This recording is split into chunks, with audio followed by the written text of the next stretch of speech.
Genesis chapter 11, verse 1 to 32, the ESV version. Now the whole earth had one language and the same words. And as people migrated from the east, they found a plain in the land of Shinar and settled there. And they said to one another, "Come, let us make bricks and burn them thoroughly." And they had brick for stone and bitumen for mortar.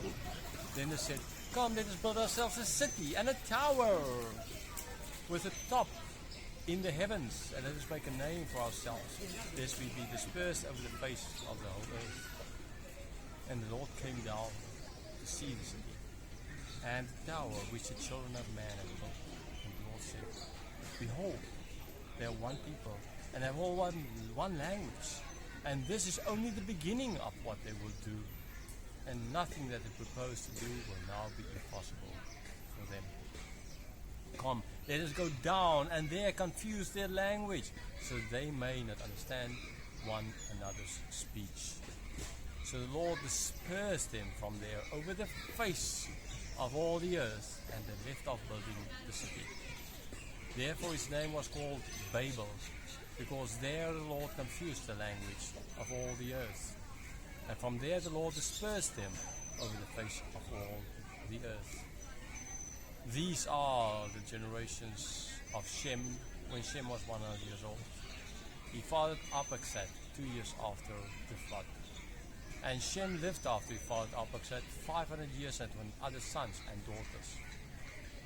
And Shem, when Arphaxad had lived 35 years, he fathered Shelah. And Arphaxad lived after he fathered Shelah 403 years and other sons and daughters. When Shelah had lived 30 years, he fathered Eber. And Shelah lived after he fathered Eber 403 years and other sons and daughters. When Eber had lived 34 years, he fathered Peleg. And Eber lived after he fathered Peleg 430 years and other sons and daughters. When Peleg had lived 30 years, he fathered Reu. And Peleg lived after he fathered Reu 209 years and had other sons and daughters. When Reu had lived 32 years, he fathered Serach.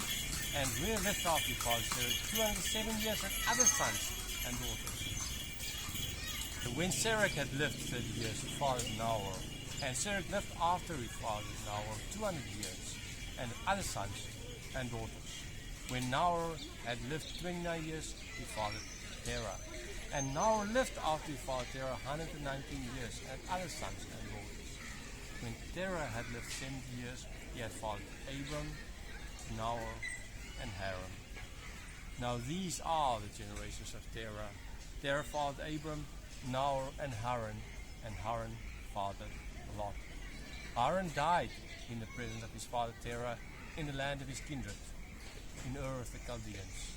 And Abram and Nahor took wives. The name of Abram's wife was Sarai, and the name of Nahor's wife Milcah, the daughter of Haran, the father of Milcah and Ishka. Now Sarai was barren, she had no child. Terah took Abram his son and Lot, the son of Haran, his grandson, and Sarai's daughter-in-law, his son's Abram's wife, and they went forth together from Ur of the Chaldeans to go into the land of Canaan. But when they came to Haran, they settled there. The days of Terah were 205 years, and Terah died